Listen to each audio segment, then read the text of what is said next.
my goodness, I am back. You know what? I wasn't even going to film, but I figured this is so necessary, okay? Because I noticed that a lot of us are going through this right now, okay? And what am I talking about? Basically, if you're a parent and you have children, no matter the age, well, let's focus on the younger ones, okay? Especially the preteen, teen age phase. Oh my goodness. And you just feel like you just want to pull your hairs out, then this video is for you, okay? Let's talk about it. Let's talk about it, okay? Because these teens really, they can really wear your patience thin. I mean, thin, right? And you just don't know what to do. Sometimes you just want to go run really, really fast and just bang your head against the wall, or you just want to do that number there on some sort of table, okay? Right? But there's a reason, okay? Today, I just want to talk about the science behind it all, okay? Because there is a science behind all of it. And it has everything to do with brain development, okay?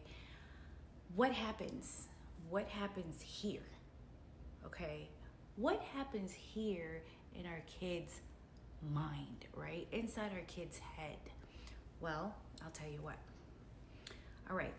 So basically, in layman's terms, by the way, this is still me. I just straightened my hair. I had a little bit of time. And I dyed it black to cover the hairs. Don't tell anyone, okay? So where was I? Okay. Basically, what happens is, so our brain has many parts, okay? It has many regions, all right? And the prefrontal cortex is what we're going to focus on. The prefrontal cortex, all right, is basically the part of the brain which is behind the forehead. And that is the last to mature, okay? And this part of the brain here is basically in charge of regulating emotions, basically having control of your impulses, decision making. I mean, it's all here, the prefrontal cortex. And numerous, MRI studies have shown that our brain kind of mature in the back to front direction. So the other areas of our brain will mature way before the prefrontal cortex, right? So that explains why a lot of our teens basically have these outbursts, right? They don't make sense sometimes, or they think we don't make sense, right? As parents, we don't know anything, they know it all, right? Why something so just common sense, right? Why common sense just is lacking greatly. Something so obvious can just seem like such a complex idea to them, right? Because it's like, it's obvious, it's right there, why can't you see it? But it has largely, in part, to do with brain development, okay? So let's talk a little bit more about it, okay? I'm gonna try not to make it too complicated. That way we can all be on the same page, right? And also, I don't want to bore you guys to tears, okay, with just the science behind brain development. Okay, that's just not what I'm trying to do. Okay, so let's get to it. Okay, so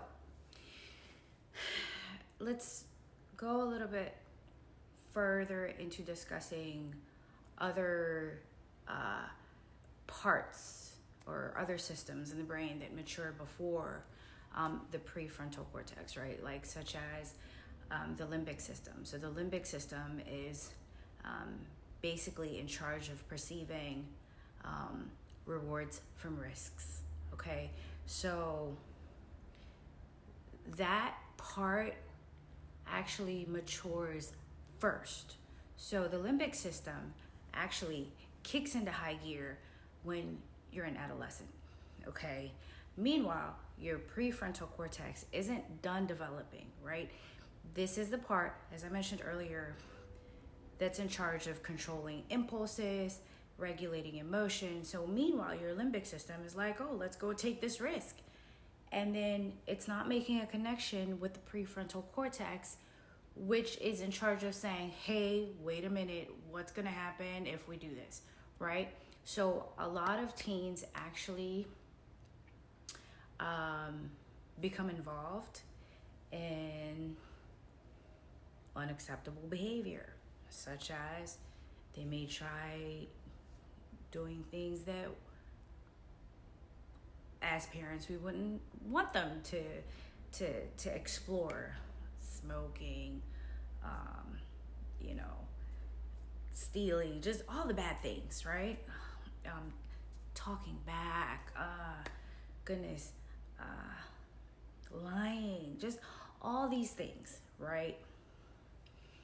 So you usually will see that in the adolescent phase, like the preteen, teenage phase, because that is such a profound time in a kid's life. Your brain is going through a lot of changes, okay? And then also, additionally, more signs. You have less myelin, which is the white matter, okay? Which is basically in charge of making connections, okay? So that these parts of your brain can communicate well with each other, right? So you have less myelin. But as you're getting older, as your teenager is becoming older, then they have more myelin, right? So then they're able to better able to make connections with other regions of the brain, okay? What else? What else is there, right? So teens aren't necessarily lazy. They can be, but there's also a science behind that. So basically, the sleep hormone known as melatonin actually rises later in adolescence. Studies have shown that in adults, melatonin starts to kind of kick in around 10 p.m. Meanwhile, for adolescents, it doesn't start to kind of really kick into full gear around 1 a.m. So that's why they stay up late, okay? Because melatonin is in charge of our sleep-wake cycle, okay? It is the hormone that helps us regulate sleep, and we need it in order to kind of start to simmer down. This guy is still awake. Hey, Blue. He's gonna make a cameo. So it actually rises later in adolescence, hence explaining why they're up all hours of the night. So you can't necessarily attribute it to laziness.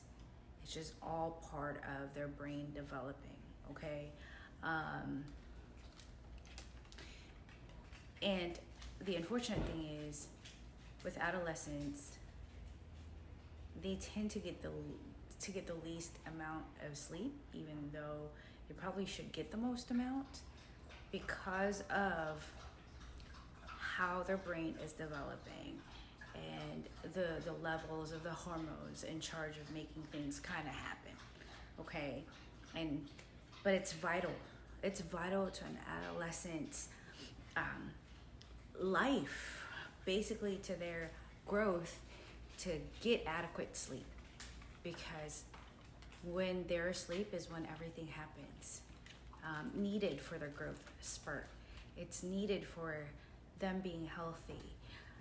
All of those things occur in sleep, right? Yet they're sleep deprived.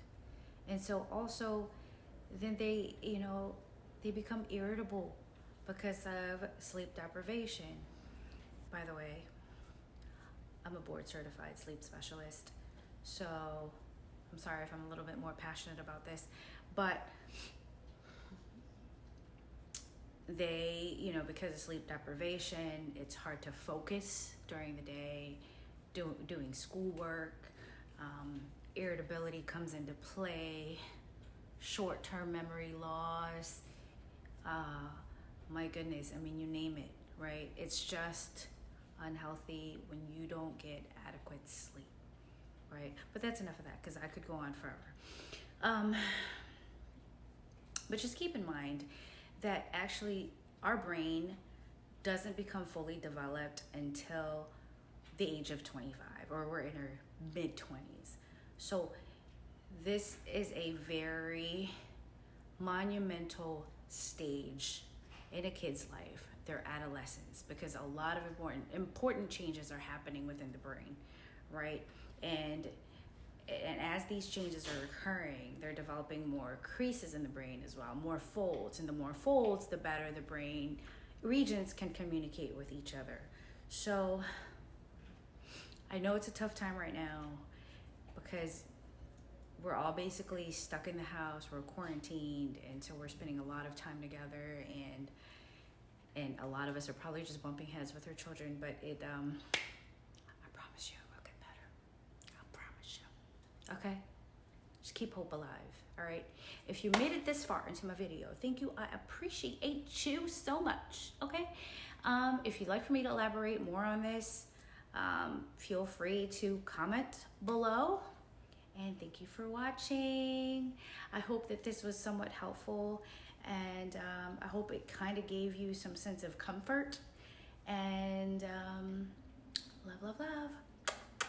I was just about to wrap things up and completely failed to mention this part, and I'd like to share this with you all in case you're a parent with a teenager or a preteen who's currently going through just heightened levels of anxiety, showing depressive symptoms.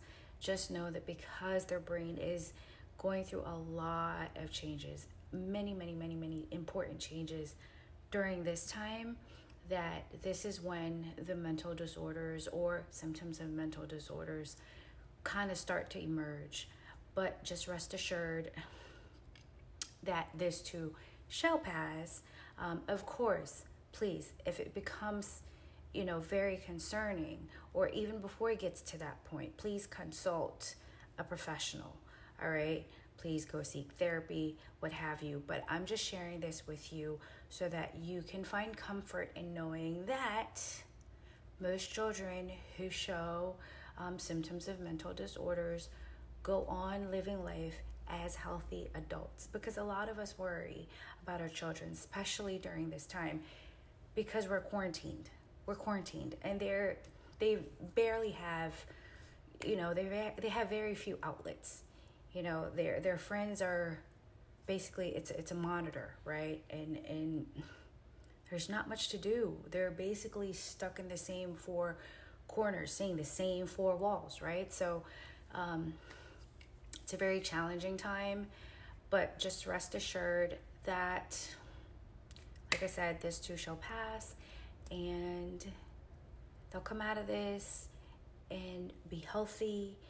And the more their brain develops, the better they are when it comes to dealing with conflict and stress, okay? The better they become when it comes to dealing with life, period, okay? And I'm right there with you, because I have 2 teens, a preteen, and a baby who's been here before. Okay, so just hang in there. Okay, thank you. I hope that was somewhat helpful, like I said. And this is the goodbye. Okay, this is goodbye. Okay.